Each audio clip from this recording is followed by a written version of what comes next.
Bem-vindos ao nosso vídeo. Hoje vamos falar de 3 exames super importantes, o exame de cálcio, de vitamina D e de potássio. Vamos explicar para que eles servem, quando são solicitados e como eles podem ajudar no diagnóstico e o acompanhamento de várias doenças. Antes de começar, eu quero apresentar o nosso grupo. Ele é composto por mim, Júlia Beatriz, pela Rafaela, pela Gabriele, Graziele, Ana Vitória e Ana Cristina. Agora sim, vamos começar falando sobre o exame de cálcio. Primeiro, o que é o cálcio? O cálcio, ele é um mineral essencial e o mais abundante no nosso corpo. Ele é super importante para manter os ossos e os dentes fortes, mas ele também participa de outras funções essenciais, como a coagulação sanguínea, a contração e o relaxamento muscular e até mesmo a transmissão de sinais entre os neurônios. Com o passar dos anos, o nível de cálcio no nosso organismo tende a cair. Essa deficiência ela pode ser perigosa, especialmente para as pessoas idosas, gestantes e as mulheres que estão amamentando. Por isso, o exame de cálcio ele é tão importante, porque ele ajuda a prevenir e a identificar essas alterações precoces. Mas então, o que é o exame de cálcio? O exame, ele mede a quantidade de cálcio no nosso corpo. Ele ajuda a identificar doenças que afetam os ossos, como a osteoporose, a osteomalácia, o raquitismo e até prevenir o câncer ósseo. Também ele pode identificar problemas nos dentes, nos nervos, nos rins, no coração. E além disso, ele é muito útil para avaliar as glândulas parotídeas, que produzem um hormônio que regulam o cálcio no sangue, o PTH. E por que ele é solicitado? Ele é solicitado quando há suspeita de alteração nos níveis de cálcio, ou seja, tanto o excesso quanto a falta. Ou como um check-up, um exame de rotina. Ele ajuda a diagnosticar doenças e a monitorar pacientes que fazem uso de medicamento ou que têm condições que interferem no metabolismo de cálcio. Ele é solicitado quando o nosso paciente tem alguns sintomas de cãibras, fraqueza musculares, dor nos ossos, fraturas recentes, arritmias, pedras nos rins, náuseas, confusão mental. E também é bem comum em pacientes com doenças renais, endócrinas ou que usam medicamentos como diuréticos e o lítio. Existe uma melhor idade para fazer esse exame? Não existe uma idade certa para fazer o exame, mas a necessidade ela depende do histórico de saúde da pessoa. Por exemplo, mulheres na menopausa, elas têm um maior risco de perca de cálcio devido à queda do estrogênio. E os idosos, eles têm menor capacidade de absorver o cálcio e ativar a vitamina D. Então, nesses casos, o exame costuma ser o mais indicado. E como é feito esse exame? O exame, ele pode ser feito por amostra de sangue ou de urina. Normalmente, ele é um exame simples, rápido, normalmente fica pronto entre 24 horas a 48 horas, ou seja, 1 a 2 dias. Ele não costuma causar dor, geralmente não precisa de preparo, né? Mas é importante avisar se estiver usando algum medicamento ou algum suplemento. Existem 2 tipos principais desse exame, que é o de cálcio total, que ele mede tanto o cálcio livre quanto o ligado às proteínas, que eles são mais comuns em exames de rotina. E o cálcio ionizado, que ele mede só o cálcio livre no sangue. Ele é mais utilizado em pacientes com doenças renais ou que fizeram uma transfusão sanguínea. Sobre os valores normais de cálcio, eles costumam variar conforme o sexo e a idade, mas geralmente no exame de cálcio total fica entre 8,5 e 10,5 miligramas por decilitro e o de cálcio ionizado fica entre 4 e 5 miligramas por decilitro de sangue. Alguns laboratórios, eles recomendam evitar alimentos ricos em cálcio 24 horas anteriores do exame, né, de ser feito esse exame, para não intervir no resultado. E se o cálcio estiver alto? Bom, se o cálcio estiver alto, a gente tem um caso de hipercalcemia, que acontece quando o nível de cálcio ele passa dos 10,5 miligramas por decilitro de sangue. Isso pode enfraquecer os ossos, provocar cálculos renais, afetar o coração, causar espasmos musculares. E os motivos podem ser vários, como o hiperparatireoidismo, o câncer, o excesso de suplementos, a imobilização prolongada, a doenças como a tuberculose e doenças endócrinas como o hipertireoidismo. O tratamento, ele depende da gravidade. Ele pode incluir soro fisiológico, diuréticos, biofosfatos ou, em casos mais graves, até mesmo a hemodiálise. Agora, quando o cálcio está baixo, né? Quando o cálcio está baixo, a gente tem um caso de hipocalcemia, que é quando o cálcio está abaixo de 8,8 miligramas por decilímetros de sangue. A pessoa, ela pode sentir fraquezas, cãibras, formigamentos, espasmos. E entre algumas causas, a gente tem a deficiência da vitamina D, que vai ser citada mais pra frente, o hipoparatireoidismo, doenças renais, algumas doenças autoimunes e o uso de medicamentos anticonvulsionantes ou da calcitonina. O diagnóstico leva em conta o cálcio total e também a albumina, já que o cálcio pode estar alterado em função das proteínas no sangue. O tratamento normalmente envolve a reposição do cálcio e, se necessário, o de vitamina D. Em resumo, o exame de cálcio ele é muito importante tanto no diagnóstico quanto no monitoramento de várias doenças ósseas, renais, hormonais e metabólicas. Ele pode ser indicado em diversas situações clínicas e ajuda muito na prevenção de complicações. Para finalizar, vale destacar que o cálcio ele não está só envolvido com os ossos e com os dentes, como muita gente pensa. Ele também é essencial para manter o coração batendo corretamente, porque participa da condução elétrica do coração e da contração de células musculares, como já falei antes. Além disso, ele tem um papel importante no sistema nervoso. A transmissão de impulsos entre os neurônios depende dos canais de cálcio. Quando esse mineral está em falta ou em excesso, como nesses casos que eu citei, isso pode afetar a função neurológica e até mesmo causar sintomas como a confusão mental, alterações de humor ou até convulsões mais graves. E não dá pra gente falar de cálcio sem a vitamina D. Porque sem essa vitamina D, o intestino não consegue absorver o cálcio direito. E por isso, muitas vezes, os dois exames eles são pedidos juntos. E o tratamento de hipocalcemia, ele pode envolver a reposição de ambos, tanto da vitamina D, tanto de cálcio. Aliás, tem um dado curioso que mesmo que a pessoa consuma o cálcio durante a alimentação, se ele não tiver vitamina D suficiente, aquele cálcio não vai ser absorvido como deveria. Por isso, tomar sol de forma moderada também é uma forma de cuidar da saúde óssea. Outro ponto interessante é que o cálcio no sangue é só uma pequena parte total do que temos no corpo. A maior parte, chega de 99%, está armazenada nos ossos. Então, quando os níveis no sangue caem, o corpo retira esse cálcio dos ossos para manter o funcionamento dos órgãos. E com isso, com o tempo, leva à perca da massa óssea. Por isso que é tão importante a gente acompanhar esse mineral com exames simples, mas que dizem muito sobre a nossa saúde de forma geral. Não só óssea, mas também renal, endócrina, cardiovascular e neurológica. E uma coisa que a gente não pode esquecer é o quanto os hábitos de vida diária influenciam nos níveis de cálcio.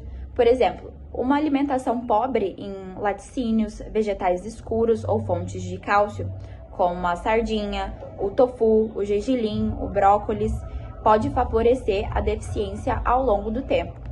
E, ao mesmo tempo, o consumo exagerado da cafeína, de refrigerantes, à base de cola e o álcool também pode interferir na absorção e aumentar a perca de cálcio pelos rins. Outro ponto é o sedentarismo. A atividade física regular, especialmente exercícios de impacto leve e moderado, ajuda a manter os ossos mais fortes e estimula a remodelação óssea.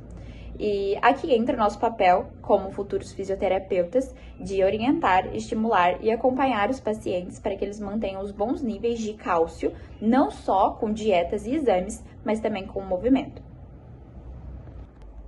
Então, para encerrar, o exame de cálcio é uma ferramenta simples, mas extremamente valiosa na prática clínica. Ela ajuda a identificar alterações que podem afetar todos esses sistemas que já foram falados. E saber interpretar esse exame faz toda a diferença, tanto na prevenção como no diagnóstico de diversas condições.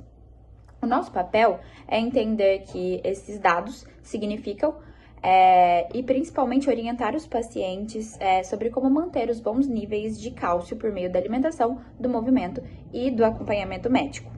Cuidar da saúde começa com pequenas atitudes, e o exame como esse pode ser o primeiro passo para a gente evitar complicações futuras. Obrigada! Oi gente, eu sou a Ana, sou do 5º período de fisioterapia. Hoje a gente vai abordar um tema que parece simples, mas tem uma importância gigantesca na nossa saúde. Você já deve ter feito ou conhece alguém que fez. O exame de vitamina D. Afinal, para que serve esse exame? Qual a importância dele? O que é vitamina D? Vem comigo para a gente descobrir. As ações clássicas da vitamina D estão na regulação mineral, principalmente influenciando a reabsorção de cálcio e fosfato, e na absorção intestinal de cálcio. A vitamina D e o hormônio da paratireoide juntos servem como os mais importantes reguladores de cálcio e fósforo.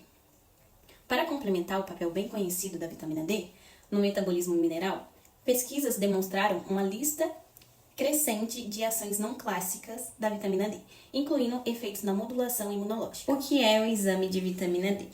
O exame de vitamina D, na verdade, mede uma substância chamada hidroxivitamina D, que é a principal forma de vitamina D circulando no sangue.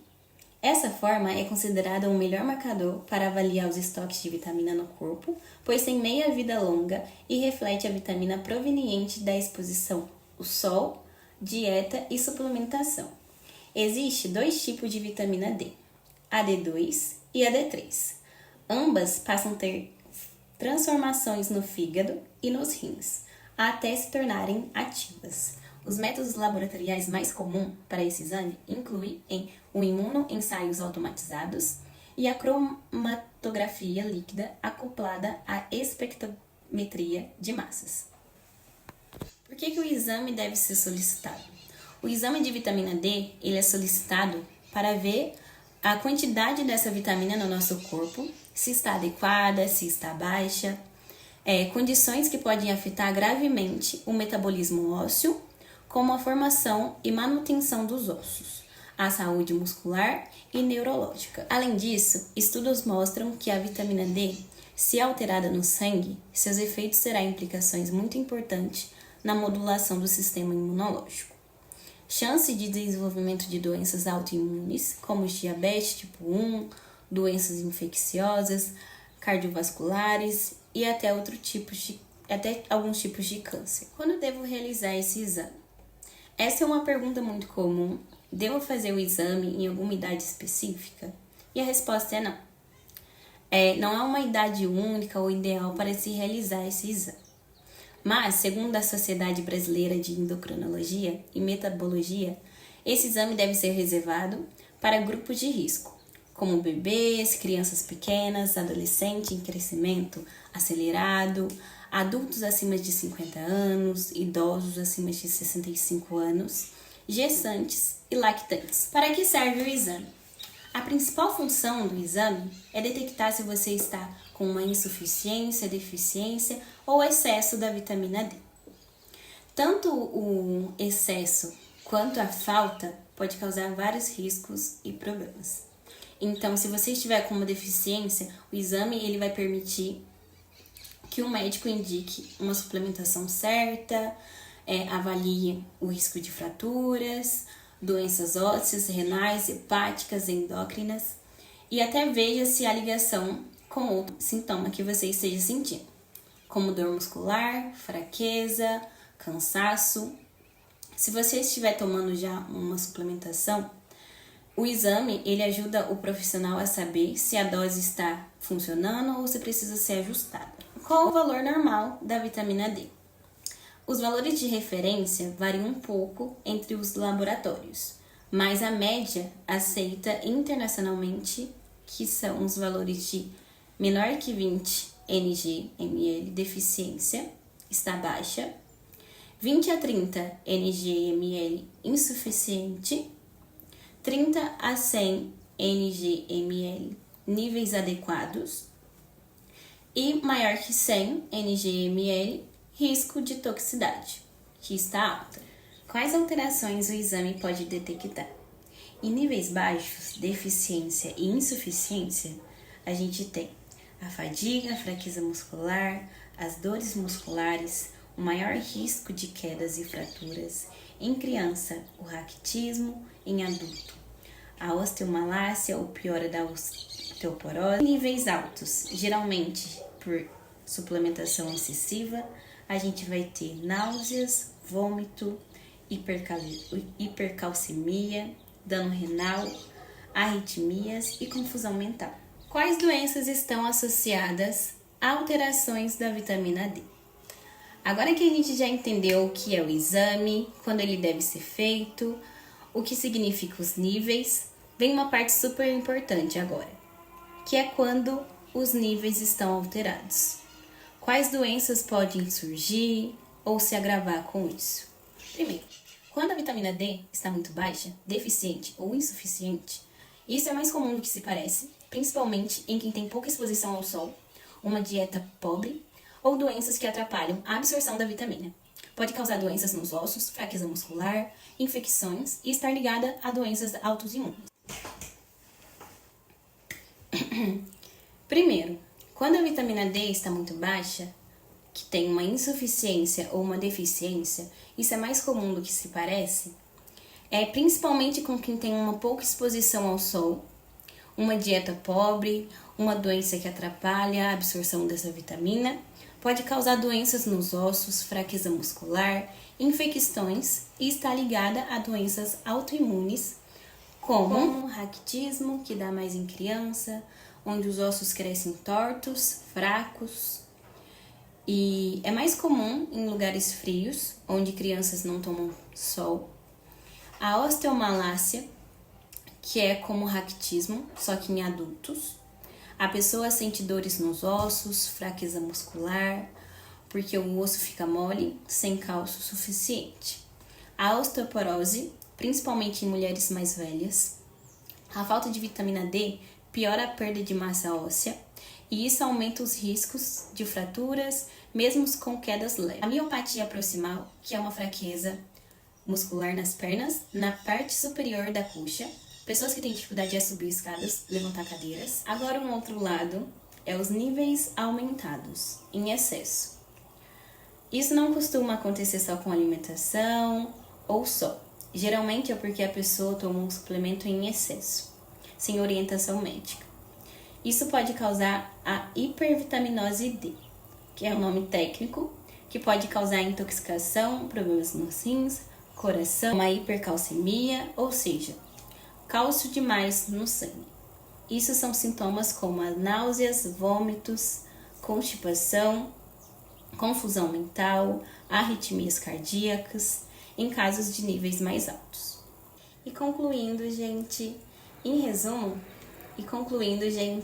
o exame da vitamina D, ele é uma ferramenta valiosa.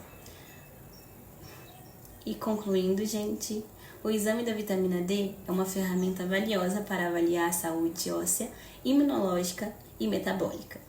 Mas ele precisa ser usado com critério. Não é um exame para todo mundo a qualquer momento. O mais importante é sempre avaliar o contexto clínico individual de cada pessoa. Com orientação adequada, a vitamina D pode ser uma grande aliada na prevenção e no tratamento de várias doenças.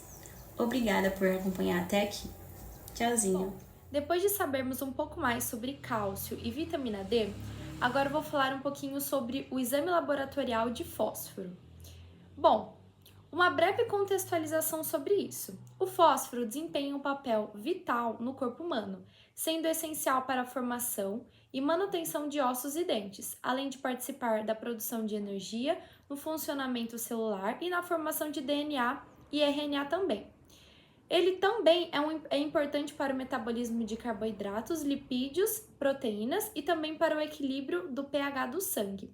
Ele é um mineral que pode ser obtido através de alimentação. Mas qual tipo de alimentos? Principalmente carne vermelha, peixe, laticínio como queijo e leite, feijão e entre outros. Então, para que a gente pede um exame de fósforo? Esse exame, ele mede a quantidade de fósforo no sangue, na urina, dependendo do tipo de exame. Ele é útil para avaliar a saúde dos rins, ossos e para identificar possíveis alterações no metabolismo desse elemento no nosso corpo. Geralmente, o médico solicita esse exame juntamente com outros exames, como, por exemplo, dosagem de cálcio, parato hormônio ou vitamina D, por exemplo. Como esse exame é feito? Bom, o exame do fósforo no sangue é feito por meio de uma coleta de uma pequena quantidade de sangue em uma artéria do braço. Essa coleta deve ser feita com a pessoa em jejum. Esse jejum deve ser de pelo menos 4 horas. Além disso, é importante informar o uso de medicamentos como anticoncepcionais, antibióticos ou antihistamínicos, como por exemplo a prometazina, que podem inferir no resultado do exame. O sangue é coletado, encaminhado para o laboratório, onde será feita a dosagem de fósforo no sangue. Normalmente, o médico solicita o exame de fósforo no sangue juntamente com a dosagem de cálcio, vitamina D e PTH, pois são fatores que interferem na concentração de fósforo no sangue. Mas e agora? Quando esse exame é solicitado? Ele é solicitado quando há suspeitas de problemas renais, suspeitas de problemas na absorção de nutrientes, como na doença celíaca, que pode levar a níveis baixos de fósforo, suspeita de problemas nos ossos, alterações hormonais, como por exemplo o hiperparatireoidismo, que pode afetar a quantidade de fósforo no sangue, e o monitoramento de doenças crônicas. O exame ele pode ser solicitado para monitorar doenças renais crônicas, distúrbios hormonais ou usos prolongados de certos medicamentos. A avaliação da função da glândula paratireoide. As glândulas paratireoides, elas regulam o nível de fósforo e os níveis anormais, que podem indicar problemas nessas glândulas. E existem alguns sintomas que são sugestivos, como, por exemplo, fraqueza muscular, ossos frágeis, cansaço excessivo, perda de peso sem alguma razão aparente, enfraquecimento dos dentes, inchaço nas pernas, redução da urina, que pode indicar a necessidade da realização desse exame de fósforo. Em relação à idade que se pede esse exame de fósforo, segundo alguns estudos, não tem uma idade específica. Porém, esse exame ele é mais solicitado em idosos, crianças com algum tipo de atraso no seu desenvolvimento e no seu crescimento, ou pacientes com doenças renais. Mas também esse exame pode ser útil em mulheres na menopausa por conta do risco de osteoporose. Agora vamos falar sobre alguns valores de referência do exame de fósforo no sangue. Esses valores variam de acordo com a idade do paciente que está realizando esse exame, como por exemplo, em adultos, o normal é de 2,5 a 4,5 miligramas por decilitro. Já em crianças, esse valor pode alterar e aumentar, por estar em fase de crescimento, podendo chegar a 7 miligramas por decilitro. Agora vamos falar um pouquinho sobre a relação de possíveis alterações quando esse nível de fósforo está baixo no sangue, que chamamos de hipofosfatemia. Isso pode acontecer por vários fatores, que vou citar agora. O primeiro deles é a deficiência de vitamina D, já que essa vitamina ajuda o intestino e os rins a absorverem o fósforo, de forma que esse déficit pode provocar uma diminuição de fósforo no organismo do paciente. O segundo é a má absorção, que pode ocorrer devido a uma diarreia crônica ou uma cirurgia a nível intestinal, que dificulta a absorção de nutrientes. O terceiro fator são alcoolismos crônicos, que pode ocasionar uma má nutrição e a má absorção de nutrientes também a nível intestinal. Também temos o hiperparatireoidismo primário ou secundário, que aumenta os níveis de PTH e diminui a concentração de fósforo no sangue. Outro fator é a baixa ingestão de fósforo na dieta por períodos prolongados, com alimentos que já disse anteriormente. Depois temos o hipotireoidismo, já que pode haver uma alteração na reabsorção de fósforo no organismo. E por último, o uso de medicamentos como antiácidos de alumínio e magnésio, já que se unem ao fósforo ingerido, criando sais de fosfato que o corpo não consegue absorver. Bom, falando agora sobre os níveis altos de fósforo no sangue, que podemos também chamar de hiperfosfatemia. Essa hiperfosfatemia pode ser causada por alguns fatores que irei elencar agora. O primeiro deles é o hipoparatireoidismo. Como o PTH se encontra em baixas concentrações, os níveis de cálcio e fósforo no sangue não são regulados adequadamente, já que o PTH é responsável por essa regulação. A segunda causa é a insuficiência renal, uma vez que os rins são responsáveis por eliminar o excesso de fósforo na urina, ficando assim acumulado no sangue e aumentando o valor de fósforo no exame de sangue. Outra causa é o uso de suplementos ou medicamentos que contêm fosfato, como laxantes, por exemplo. A outra causa são cetoacidoses diabéticas, que podem acontecer em pessoas com diabetes do tipo 1. E agora nós temos alguns diagnósticos associados a isso.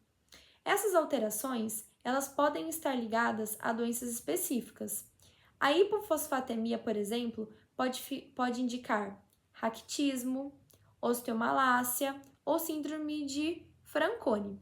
Já a hiperfosfatemia, ela pode estar relacionada à doença renal crônica, hipoparatireoidismo e até complicações oncológicas. E para exemplificarmos sobre o exame de fósforo no sangue, trouxemos aqui um exemplo de um exame que foi realizado neste ano de 2025.